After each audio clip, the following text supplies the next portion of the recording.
Bienvenue dans les enquêtes du Nouveau Détective. Le Nouveau Détective, premier magazine d'enquête sur les grands faits divers, et Engel présente Il met en scène sa propre mort pour refaire sa vie avec une autre femme. Une enquête d'Axel Vigneux.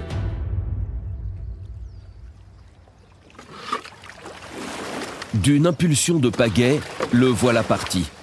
Sans bruit, le kayak glisse sur l'eau de la surface. Souplement, Ryan assure son rythme. Droite, gauche, droite, gauche. À 45 ans, l'homme est dans la force de l'âge. Ce dimanche 11 août 2024, il a pris sa journée rien que pour lui. Au-dessus de sa tête, le ciel infini. Sous sa coque, 60 mètres de profondeur. Le Green Lake est le plus profond de tout le Wisconsin. Sur les berges qui s'éloignent, le soleil joue dans les feuilles des grands hêtres. Un oiseau rase le flot qu'il salue comme un camarade.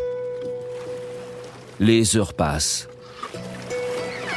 En fin de journée, comme la lumière décline, Ryan saisit son téléphone. « Je suis au milieu du lac », écrit-il à son épouse Emily. « Je fais demi-tour et je serai bientôt sur la rive. » Mais déjà, la nuit tombe sur le nord des États-Unis.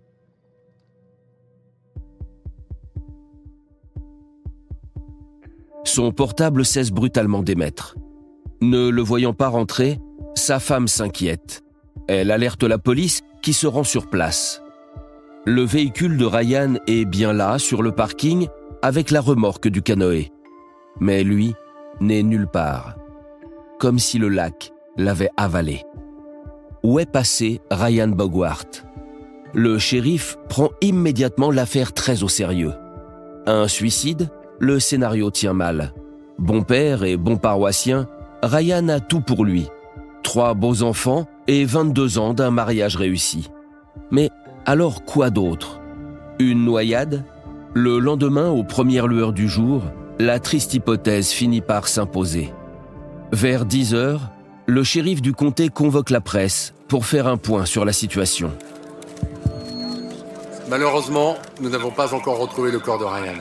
En revanche, les indices que nous avons collectés nous donnent peu d'espoir quant à l'issue des recherches. Ce matin, très tôt, nos équipes ont retrouvé le kayak de Ryan dérivant à la surface du lac, avec son gilet de sauvetage qui flottait à proximité. Puis, nous avons retrouvé sa canne à pêche, son portefeuille, ainsi que ses clés. Mais les plongeurs qui ont sondé le fond du lac n'ont rien vu. Cependant, tant qu'il n'y a pas de corps, il y a d'espoir. C'est la raison pour laquelle nous allons continuer les recherches en mobilisant encore plus de moyens pour le retrouver quoi qu'il en coûte. Sur son appel, de nombreux bénévoles se joignent aux recherches et viennent battre les rives du lac maudit. Dans le lot, les membres de l'association Bruce Legacy, spécialisée dans la recherche de noyés, qui dispose de matériel de pointe. Plusieurs jours durant, leur président balaye les profondeurs du lac au sonar et sacrifie ses soirées pour analyser ses relevés. Mais rien. Il ne trouve ni cadavre flottant entre deux eaux, ni la moindre masse énigmatique déposée sur la vase. En plein désarroi, Emily Bogwart fait imprimer des t-shirts pour les bénévoles. La foi plus forte que la peur, peut-on y lire. Mais les semaines s'enchaînent, la foi s'étiole et la peur gagne du terrain. Le lac garde farouchement son secret. Peut-on imaginer pire situation pour la famille du disparu? En réalité, oui.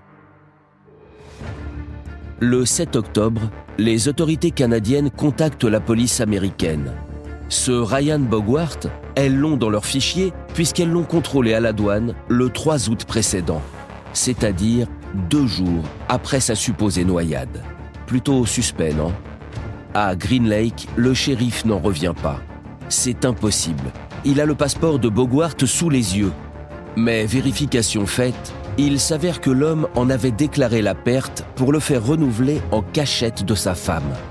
Il possédait donc 2 exemplaires de son passeport, manifestement à dessein. En fouillant le disque dur du disparu, on lui découvre une correspondance amoureuse avec une femme d'Europe de l'Est.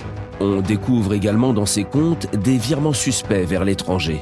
Enfin, on comprend que 6 mois avant de s'évaporer de la surface du globe, Ryan avait souscrit une assurance vie au bénéfice de son épouse pour un montant de 375 000 $. Le lot de consolation qu'il avait probablement décidé de lui laisser.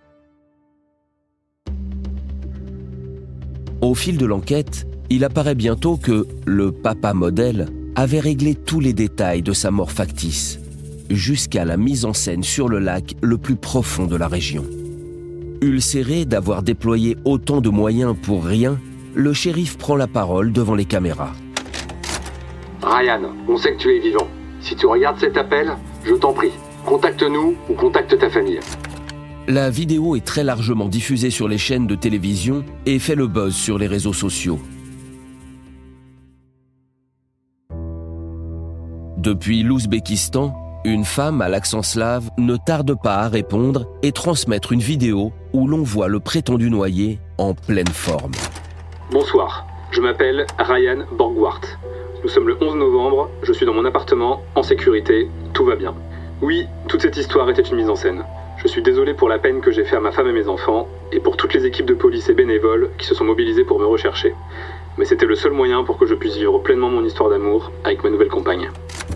Le type se paye le luxe d'un sourire dans sa chemise orange. Puis, découvert pour découvert, il raconte tout. Après cet ultime message adressé à sa femme au milieu du lac, il a d'abord balancé son téléphone dans l'eau. Puis, il a gonflé le vieux canot gonflable de ses enfants spécialement apporté pour l'occasion. Quelques secondes plus tard, il changeait d'embarcation comme on change d'existence, puis ramait jusqu'à la rive où l'attendait son vélo électrique caché dans un fourré. Toute la nuit, il a pédalé jusqu'à Madison où il a pris un bus pour Détroit avant de traverser la frontière canadienne. So long, America. L'assurance vie, confirme-t-il, c'était bien pour consoler sa femme et lui permettre de se retourner. Et tant pis si au final elle ne touchera rien, au moins Ryan aura essayé.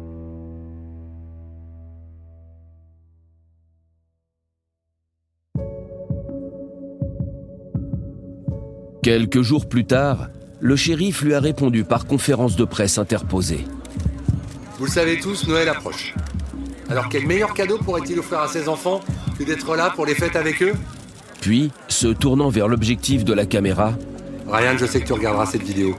Alors sois un homme et fais face à tes responsabilités. Tu ne peux pas abandonner tes enfants, ils t'aiment. Reviens, ils t'attendent. On ne sait pas si le fugitif sera assez idiot pour répondre à cet appel aux allures de traquenard. Mais le shérif aura au moins tenté de faire son boulot jusqu'au bout. Lui aussi aura essayé.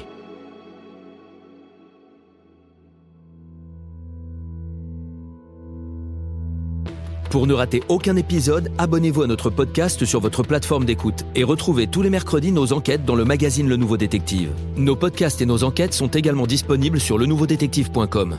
Si l'affaire n'a pas encore été jugée ou venait à passer en appel, nous rappelons que les protagonistes bénéficient toujours de la présomption d'innocence. Les noms et prénoms de certains personnages sont susceptibles d'avoir été modifiés.